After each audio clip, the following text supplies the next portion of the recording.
अरे बच्चों, आज हम बात करेंगे उत्तर प्रदेश माध्यमिक शिक्षा परिषद के द्वारा जो यूपी बोर्ड के लिए मॉडल पेपर घोषित किया गया है गणित का, उसके बारे में। तो ये प्रश्न पत्र बच्चों जो आया है ये इम्पॉर्टेंट है और इसको ज़रूर से हल कर लीजिएगा आप, क्योंकि ज़्यादातर जो है मॉडल पेपर से भी क्वेश्चन जो है आपके एग्ज़ाम में पूछ लिए जाते हैं। तो यहाँ पर पूर्णांक 70 नंबर का 3 घंटे 15 मिनट आपके पेपर पढ़ने के लिए होंगे। इसके पहले की वीडियो क्लास में बच्चों हम लोगों ने इसके पार्ट 1 पार्ट 2 जो है के अंतर्गत जो है प्रश्न नंबर 5 तक के प्रश्न हम लोग हल कर चुके हैं। तो प्रश्न नंबर 1, 2, 3 जो है हम लोगों ने जो है पार्ट 1 में हल किए हैं, और इसके बाद बच्चों टोटल 7 प्रश्न हैं, जिसमें से 3 प्रश्न हम लोगों ने पार्ट 1 में, और इसके बाद जो है 4 और 5वां जो प्रश्न है वो हम लोगों ने पार्ट 2 में हल किया है। और आज हमें प्रश्न नंबर 6 से आगे बढ़ना है। तो यहाँ पर अगर आपने अभी तक पहले वीडियो नहीं देखे हैं तो चैनल की प्लेलिस्ट पर डले हुए हैं, तो क्लास 10th मैथ्स की प्लेलिस्ट में भी हैं और बोर्ड के जो मॉडल पेपर हैं उसकी प्लेलिस्ट में भी डला हुआ है, आप ज़रूर देख लीजिएगा। और निश्चित रूप से बच्चों उन प्रश्नों को अच्छे से आप तैयार कर लीजिएगा। तो ये क्योंकि सारे प्रश्न इंपॉर्टेंट है, इससे आपके पेपर में आ सकता है। चलिए आगे बढ़ते हैं बिना किसी देरी के प्रश्न नंबर 6 की ओर, जो कि हमें हल करना है। तो प्रश्न नंबर 6 में देखिए, यहाँ पर भी एक खंड में आपका प्रश्न जो है वो विभाजित रहेगा, जिसमें जो है का, खा, गा, घा इस तरीके से जो है वो 4 प्रश्न रहेंगे।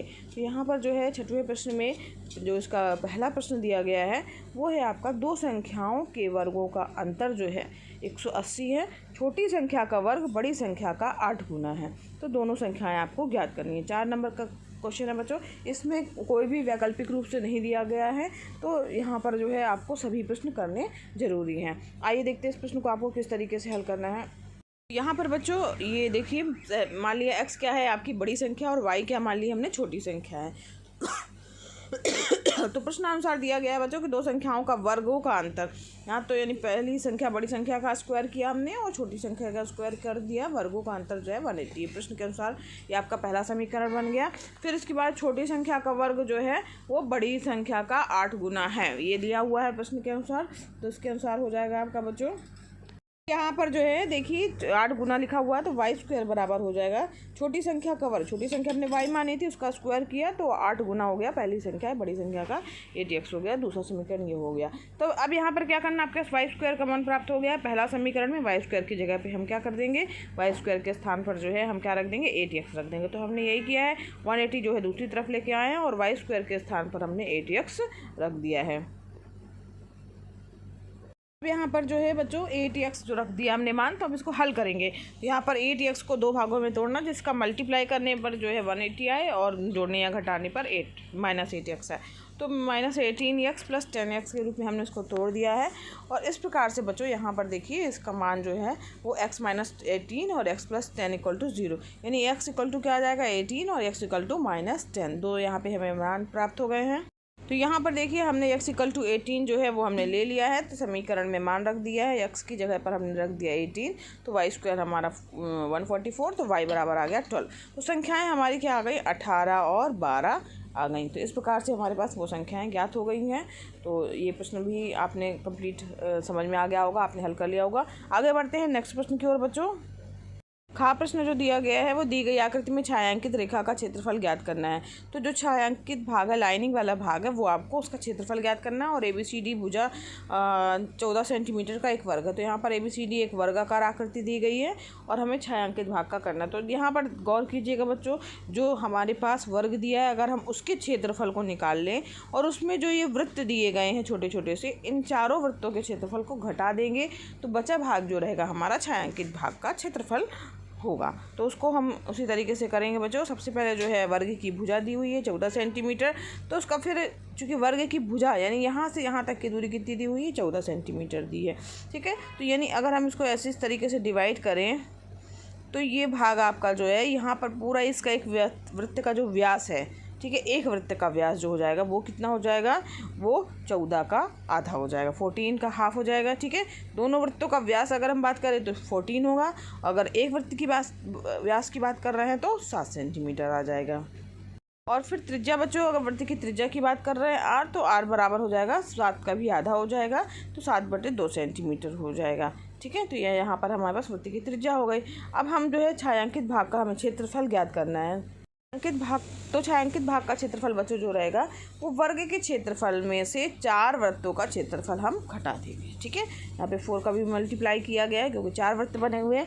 तो वर्ग का क्षेत्रफल बराबर क्या होता है, भुजा का स्क्वायर होता है। भुजा 14 सेंटीमीटर दी है, तो ये हमारे पास में यहाँ पर वर्ग का क्षेत्रफल आ गया। अब वृत्त के क्षेत्रफल की बात करते हैं तो क्या हो जाएगा, पाई आर स्क्वायर होता है। 4 का मल्टीप्लाई है तो 4 पाई आर स्क्वायर हो जाएगा। पाई का मान होता है बच्चों 22/7 और आर हमारी दी हुई है ज्ञात होके आ गई है 7/2। ठीक है, तो इस प्रकार से हमने जो है इसको हल किया। तो यहाँ पर देखिए हल करने के बाद जो है 195 माइनस 154 यानी 42 सेंटीमीटर स्क्वायर जो है वो छायांकित भाग का क्षेत्रफल ज्ञात हो गया। अब यहाँ पर बच्चों अगला प्रश्न है आपका गा वाला। यहाँ पर 4 सेंटीमीटर त्रिज्या के एक वृत्त पर 6 सेंटीमीटर त्रिज्या के एक संकेंद्रीय वृत्त के किसी बिंदु से एक स्पर्श रेखा की हमें रचना करना और उसकी भी लंबाई हमें माप करके जो है वो लिखनी है। ये भी 4 नंबर का प्रश्न है आपको। तो यहाँ पर देखिए आपको जो है वो ये रेखा गणित के अंतर्गत आएगा, एक रचना करनी है आपको। और साथ ही उस रचना, जब भी आप कोई भी प्रश्न आता है ऐसे रचना वाला, तो उसमें रचना के चरण लिखना जो है वो अनिवार्य होता है। आइए देखते हैं इसे कैसे करेंगे बच्चों। प्रकार से बच्चों इसमें रचना के चरण आपको लिखने हैं। तो यहाँ पर देखिए सबसे पहले जो है जो चीज़ें करनी है वो देख लेते हैं हम लोग। तो यहाँ पर सबसे पहले हम जो केंद्र रहेगा ओ, तो उसको केंद्र मान करके एक 4 सेंटीमीटर त्रिज्या का और एक 6 सेंटीमीटर त्रिज्या का जो है वो 2 संकेंद्रीय वृत्तों की जो है हम रचना करेंगे। इसके बाद जो वृत्त की जो परिधि होगा उस पर कोई बिंदु P अंकित करेंगे और जो O है यानी केंद्र है उसको मिला करके इसका लंब समद्वि विभाजक M प्राप्त करेंगे और M को केंद्र मान करके OM त्रिज्या लेकर के एक वृत्त खींचेंगे जो छोटे वृत्त को Q और R पर प्रतिच्छेद करेगा। चित्र बच्चों इस तरीके से बन के आएगा आपका। तो यहाँ पर इस तरीके से बच्चों ये चित्र बन करके आएगा। ठीक है, तो यहाँ पर समझ में आ गया होगा बच्चों किस तरीके से आपको करना है। उसे M को मिला करके फिर उतनी त्रिज्या लेकर के एक संकेंद्रीय वृत्त खींचना है। तो यहाँ पर इस तरीके से आपका चित्र बन के आएगा। रचना के चरण जिस तरीके से बताए गए हैं, जिस तरीके से हम लोग करना है उसको लिखना ज़रूरी है बच्चों। आपका चित्र बन जाएगा तब यहाँ पर देखिए जो ये दिख रहा है इसमें आपको PQ को और PR को जो है आपको मिला देना है। ठीक है, और इनकी लंबाई भी नापने के लिए, जो स्पर्श रेखा बन रही है उसकी लंबाई भी नापने के लिए लिखा गया है।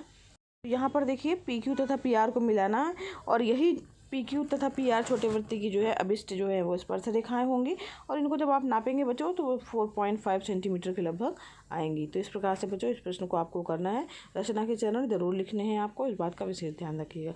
अगले प्रश्न की ओर बढ़ते हैं जो कि आपका है घ नंबर। देखिए घ नंबर का जो प्रश्न दिया गया है वो किसकी, एक कक्षा 10th की 51 लड़कियों की ऊंचाइयाँ दी गई हैं और उनका सर्वेक्षण किया गया है और आंकड़े जो दिए गए हैं वो ऊंचाई सेंटीमीटर दी है जो कि 140 से कम, 145 से कम, 150 से कम, 155 से कम, 160 से कम और 165 से कम दिया गया। और लड़कियों की संख्या भी दी गई है कि कितनी लड़कियां जो हैं वो उस जो ऊंचाई के अंतर्गत आ रही हैं। तो यहाँ पर हमें माध्यक ऊंचाई जो है वो ज्ञात करना है। ध्यान दीजिएगा बच्चों, माध्यक ऊंचाई ज्ञात करनी है। तो आइए देखते हैं इसको, इसकी टेबल जो है वो किस तरीके से बना करके इसको किस तरीके से हल करना है।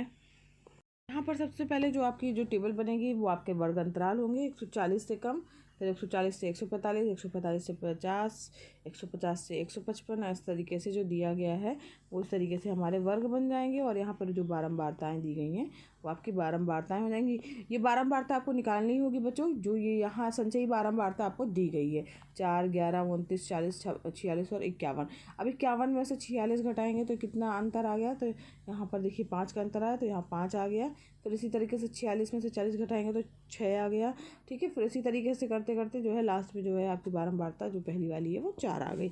तो यहाँ पर इस तरीके से संचयी बारंबारता में जो है से हम बारंबारता वाली सारणी पहले बना लेंगे। ठीक, अब यहाँ पर हमें जो है देखना है कि बारंबारता सबसे ज़्यादा जो है वो किसकी है। तो यहाँ पर बारंबारता जो है वो एक मीडियम वाला मान चुनते हैं। तो यहाँ 18 सबसे ज़्यादा है। यहाँ पर इसके सामने का जो है ये आपका वर्ग अंतराल जो है ये पूरा हमारा इसे हम लेकर के चलेंगे। तो n बराबर कितना दिया है 51। सबसे पहले देखिए n का मान हमारे पास में लास्ट में सबसे लास्ट है, यानी संचयी बारंबारता में n बराबर कितना दिया है 51। तो n/2 यानी उसका आधा कितना होगा 25.5। अब 25.5 जो है वो किसके अंतर्गत आएगा, यहाँ पर देखिए ये ये यहाँ 29 जो 29 वाली बारंबारता है वो आपके इस वाले में ही आएगी आपकी 25.5, ठीक है, जो कि कितने 145 बड़े और 145 से 150 वाले जो है वो वर्ग अंतराल के अंतर्गत आ रही है। तो यहाँ पर देखिए, यहाँ पर जब हम इसको ही हम पूरा जो यहाँ पे चौकोर रेड निशान लगा हुआ उसको हम पूरा लेकर के चलेंगे, ठीक है, जो हमारा प्रेक्षण अंतराल जो है वो यही रहेगा। अब यहाँ पर हम इसकी जो निम्न सीमा है यानी 145 निम्न सीमा हो जाएगी, ठीक है, और ये माध्यक वर्ग की निम्न सीमा को एल से दिखाते हैं तो वो हो गई हमारी बच्चों 145। इसके बाद बच्चों आएगा आपका जो माध्यक वर्ग के ठीक पहले वर्ग की संचयी बारंबारता CF जिसको कहा जाता है वो हो गई हमारी 11। फिर उस माध्यक वर्ग की बारंबारता हमारी 18 हो गई और डिफरेंस जिसको माप कहा जाएगा वो 5-5 का अंतराल है तो H बराबर 5 हो गया। फार्मूला आपको पता है बच्चों, माध्यक बराबर होता है L + N/2 - CF/F × H, ठीक है। इस फार्मूले से हम माध्यक ज्ञात करेंगे। कुछ नहीं करना है इसमें, सभी के मान क्या कहते हैं रख देने हैं और रखने के बाद जो आंसर आएगा वो आपका माध्यक ऊंचाई हो जाएगा। तो लड़कियों की माध्यक ऊंचाई 149.03 सेंटीमीटर है, ठीक है। तो इस प्रकार से आप इसको हल कर लीजिएगा। उत्तर भी आपका आ गया, समझ में भी आ गया होगा। संचयी बारंबारता से पहले बारंबारता निकालनी है, फिर इसके बाद जो है जो n जो टोटल आपका आया है उसका आधा करेंगे, उसको देखेंगे हम कि किस प्रेक्षण अंतराल के अंतर्गत आ रहा है और उस प्रेक्षण अंतराल को ही हम अपना पूरा माध्यक वर्ग लेते हुए जो है वो चलेंगे, फार्मूले में मान रखेंगे और मान आ जाएगा। तो इस तरीके के प्रश्न आते हैं, तो ये इंपॉर्टेंट प्रश्न है बच्चों, हल कर लीजिएगा। तो इस प्रकार से बच्चों हमारा 6वां प्रश्न यहीं पर समाप्त हुआ। अब बढ़ते अपने 7वें प्रश्न की ओर, जो कि हमारा लास्ट प्रश्न है। ये भी खंडों में विभाजित किया गया है और ये प्रश्न जो है सबसे बड़ा आता है और इसमें निश्चित रूप से बच्चों अथवा रहेगा। सबसे ज़्यादा नंबर के क्वेश्चन जो है वो 6 नंबर के क्वेश्चन का जो प्रश्न है वो इसी में से आएगा और उसका जरूर से आपको अथवा या ऑप्शनल क्वेश्चन दिया रहेगा। जो भी आपको सबसे अच्छे से बन रहा हो वो आपको करना है। यहाँ पर देखिए, निम्नलिखित समीकरण के युग्मों को रैखिक समीकरण के युग्म में बदल करके हल करना है। तो यहाँ पर देखिए ये समीकरण दिए गए, इन दोनों समीकरण को हल करना। अक्सर बच्चों इस तरीके का प्रश्न हर साल लगभग जो है वो निश्चित रूप से पेपर में आता है, जो कि 7वें का वाला प्रश्न ही होता है। तो इनको किस तरीके से हल करना है बच्चों, आइए देखते हैं। तो सबसे पहले जो दिए गए समीकरण है उसको पहला समीकरण दे दिया, जो दूसरा समीकरण दूसरा कर दिया। अब यहाँ पर देखिए 1/x + y जो दिया गया है इसको हमने p मान लिया और दूसरे वाले को x - y दिया गया है तो 1/x - y को q मान लिया। तब हमारे पास समीकरण 1 और 2 किस तरीके के हो जाएंगे, इन दो समीकरण में कन्वर्ट हो जाएंगे, ठीक है। अब इन दोनों समीकरण को हम किसी भी विधि से हल कर सकते हैं। तो यहाँ पर हम वज्र गुणनखंड विधि से हल कर लेते हैं बच्चों। अब यहाँ पर वज्र गुणनखंड विधि से हल करने के लिए सबसे पहले ये a1 b1 c1 a2 b2 c2 हो गया, ठीक है। तो यहाँ पर देखिए a1 b1 c1 हो गया, a2 b2 c2 हो गया, ठीक है। यहाँ पर देखिए इनको जो है पहले 4 को जो है इस तरफ लेके आएंगे तो क्या हो जाएगा, ये 10p + 2q - 4 = 0, ठीक। इसी तरीके से इसको भी कर लेंगे 15p - 5q और यहाँ ये माइनस है तो ये +2 = 0। अब इसके बाद वज्र गुणनखंड विधि से तुलना कर लेंगे a1 b1 c1 a2 b2 c2, ठीक है। समझ में आया। तो इस प्रकार से अब यहाँ पर p/, करेंगे। जब p/, किया जाता है तो यहाँ नीचे के ये 2 - 4 - 5 2 ये इस तरीके से ले लिया और इसी तरह q बराबर करेंगे तो ये हो गया और यहाँ पे 1/, करेंगे तो ये जो है आपका ये इस तरीके से आ जाएगा। इसको आगे हल करेंगे बच्चों।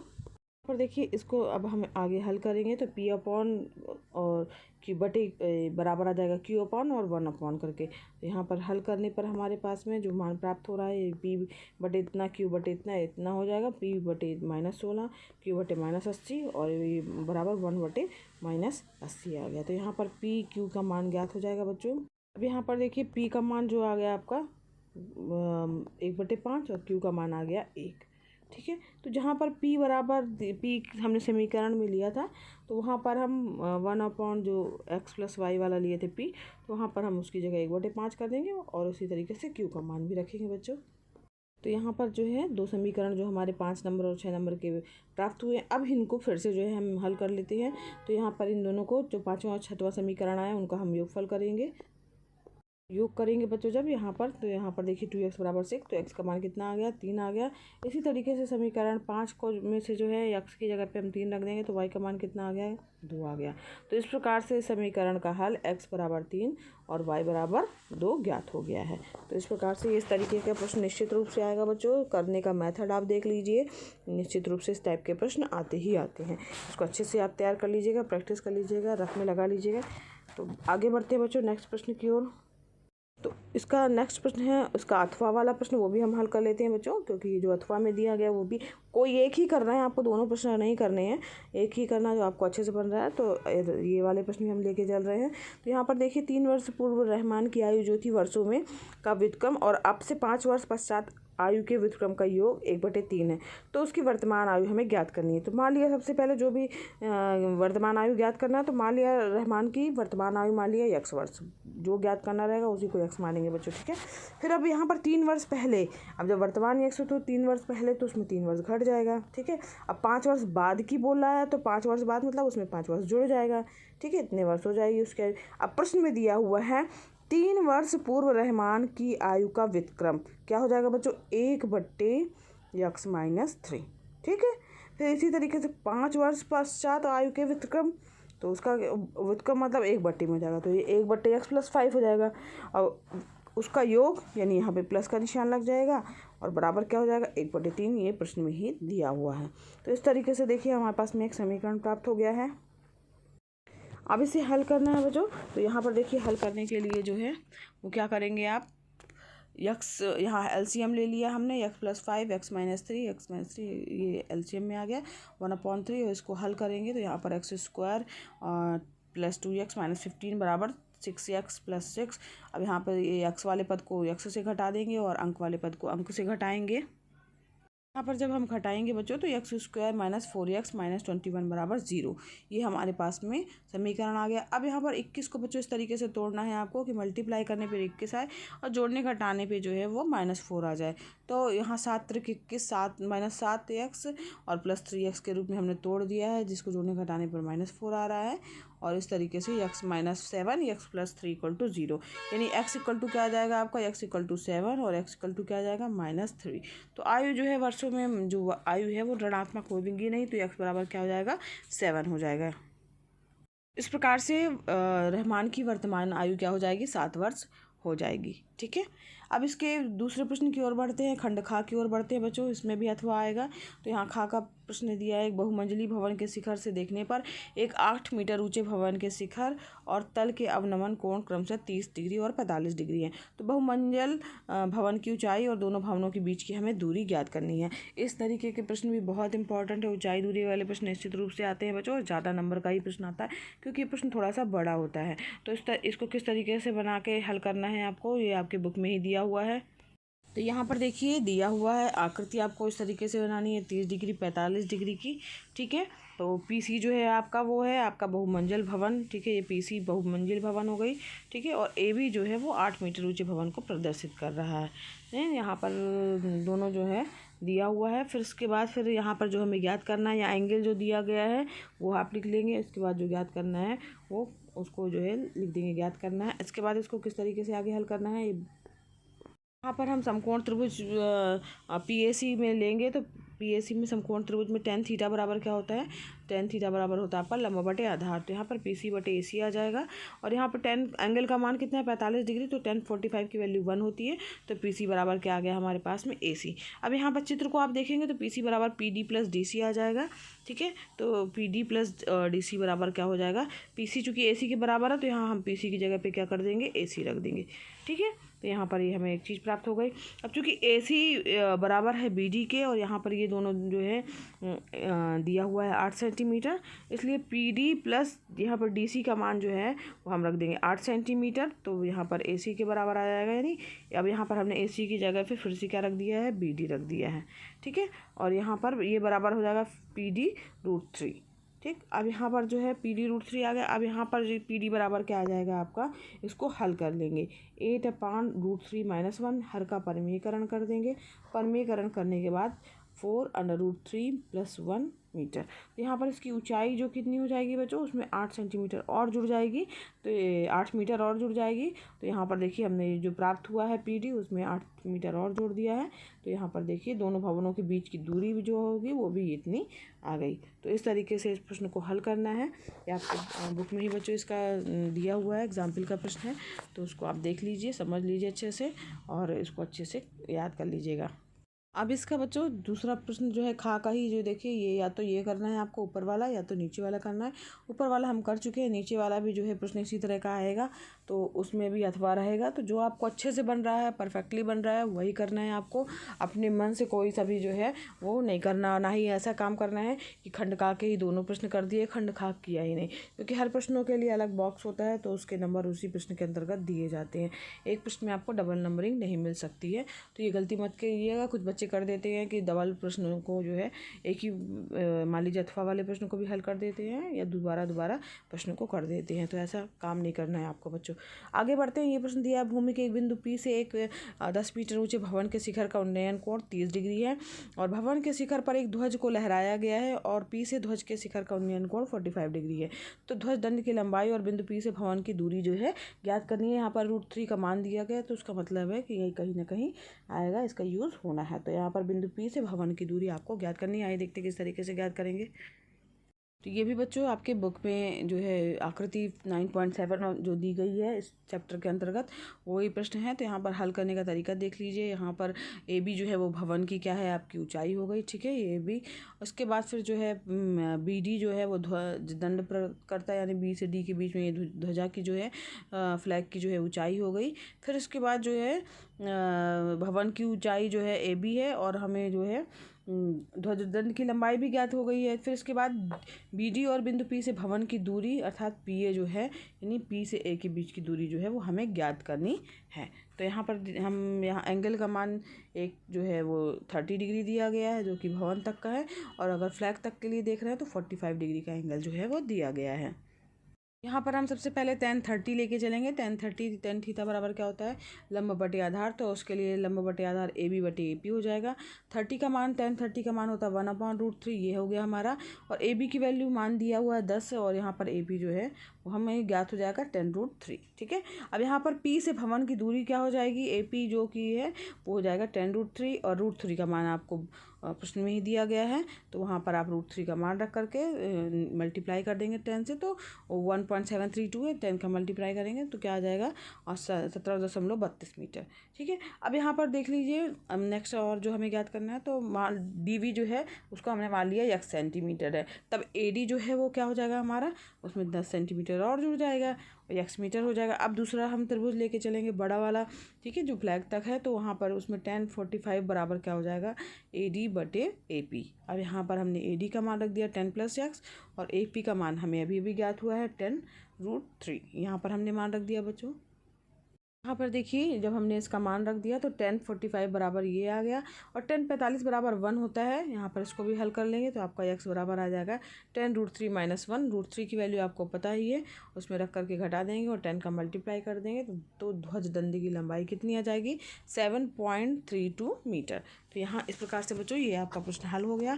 थोड़ा सा लंबी प्रोसेस रहता है लेकिन प्रश्न बहुत सरल रहते हैं। ऊंचाई और दूरी में हमेशा यही होता है कि प्रश्न जो चित्र जरूर बनाना है, चित्र बना करके ही आपको स्पष्ट हो जाएगा और जो एंगल दिए रहेंगे। तो यहाँ पर ज़्यादातर जो है tan थीटा का ही यूज़ होता है, तो उसमें जो है tan के आपको सारे मान याद कर लेने हैं, 0, 30 और 45, 60, 90, ठीक है, और उन्हीं मानों का ही यूज़ होना है केवल।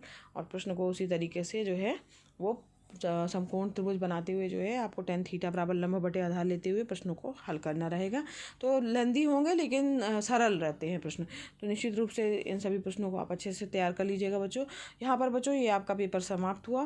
तो ये आपका जो है सैम्पल पेपर था जो कि पूरा हल करा दिया गया है। तो आप इसको सारे सवालों को खूब अच्छे से लगा लीजिए, 1-2 बार प्रैक्टिस कर लीजिए। ये सारे प्रश्न बच्चों जो है आपके एग्जाम के लिए इंपॉर्टेंट हैं। अगर बच्चों वीडियो आपके लिए हेल्पफुल लगा हो, पसंद आया हो, तो वीडियो को लाइक कीजिएगा। चैनल पर नए हैं सब्सक्राइब कीजिए बच्चों, साथ ही बेल आइकन भी प्रेस कीजिएगा ताकि आपको नए वीडियो का नोटिफिकेशन सबसे पहले मिले बच्चों। मिलते हैं नेक्स्ट वीडियो क्लास में।